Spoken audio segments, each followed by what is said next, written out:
তো মোৰ পাৰ্ট 6 ভিডিঅ'ত MS Wordত পেজ এটাত কেনেকুৱাকে বৰ্ডাৰ লগোৱা হয় আৰু কি ধৰণে লগোৱা হয় হেতু আমি জানিছো। আজিৰ টপিকটো হল MS Wordত কেনেকুৱাকে পেজত ৱাটাৰমাৰ্ক দিব পৰা যায় হেতু আমি জানিম। তো হেতু জনাৰ কাৰণে বলক কম্পিউটাৰ স্ক্ৰিনত চাও।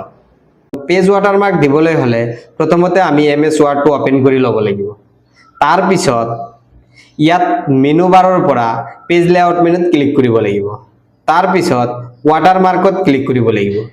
তাৰ পিছত ইয়াত কাস্টম ৱাটাৰমাৰ্কত ক্লিক কৰিব লাগিব। তাৰ পিছত ইয়াত পিকচাৰ ৱাটাৰমাৰ্কত ক্লিক কৰিব লাগিব।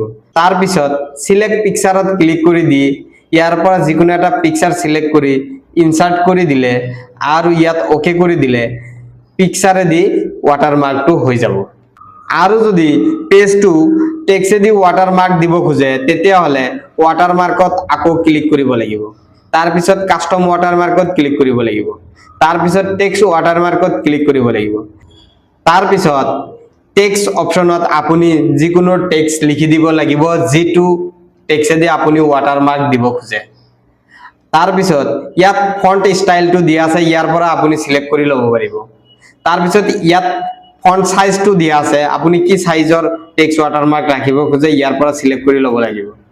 তাৰ পিছত ইয়াত টেক্সট সাইজটো দিয়া আছে ইয়াৰ পৰা আপুনি যিকোনো এটা ফন্ট কালাৰ সিলেক্ট কৰিব লাগিব। তাৰ পিছত ইয়াত ডায়াগোনাল আৰু হৰিজন্টাল দুটা অপচন আছে। ডায়াগোনালত ক্লিক কৰি ওকে কৰি দিয়াৰ লগে লগে আমাৰ পেজ ৱাটাৰমাৰ্কটো এনেকুৱাকে আহিব। আৰু যদি হৰিজন্টালত ক্লিক কৰি ওকে কৰি দিয়ে তেতিয়া হলে আমাৰ পেজ ৱাটাৰমাৰ্কটো এনেকুৱাকে আহিব।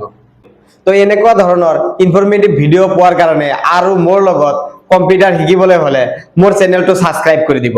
মোৰ চেনেলটোৰ নাম হৈছে SK এডুকেশ্যন নলবাৰী। ধন্যবাদ।